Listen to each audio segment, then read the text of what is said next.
How to add staff to Square Appointments. Hello guys and welcome to this new tutorial.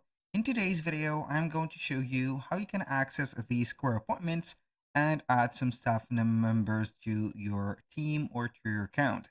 So it is very easy and very simple. All you need to do is to follow up the tutorial from the beginning to the end and you are going to be good to go. The first thing that you need to do is you head over squareup.com, which is going to be the Square, as you can see here, website.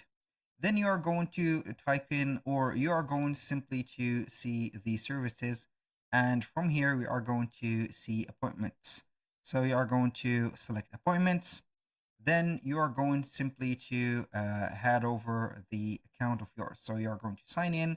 And then we are going to see the Square or the Square Up normal dashboard.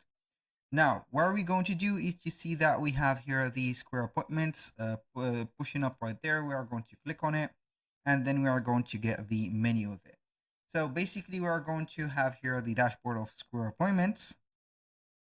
Now, what are we going to do is to head over the left side of the screen and we are going to see from here, we have the calendar, waitlist, online booking, and here we have library, team members, and etc. So we are going to select team members. We're going to get here this dashboard of the team members. And from here, we are going to see the permissions and the team or the members. You can go ahead and see your current members and you can add team members by clicking on here. Set up the preferred name, last name, number, email, and the member ID. Then you are going to click on next to set up the other permissions.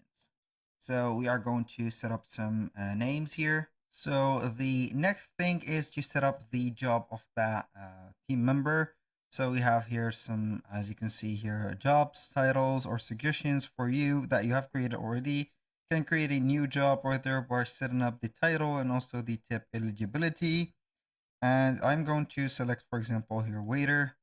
The pay type, you're going to set up as salary, hourly, or whatever. For example, the annual salary is going to be here, for example, 18,000, and weekly hours, you can go ahead and put it or not.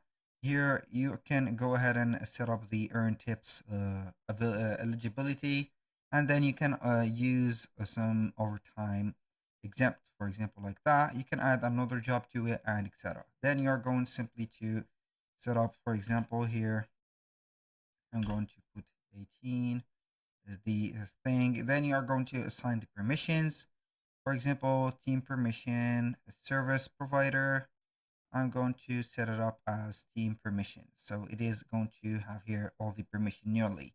For the other permissions, you need to upgrade to create, or you can create your own permissions. The location is going to be yours. Authorized representative, it is going to be here. You can go ahead and create a passcode for J for the team member. That is the passcode. And then you are going to give it to him or to her. Then you are going to click on next. You are going to review everything, click on done, and boom. That was all for today's video. Thank you guys for watching. I hope that you have enjoyed the content and hope to see you soon on the next one.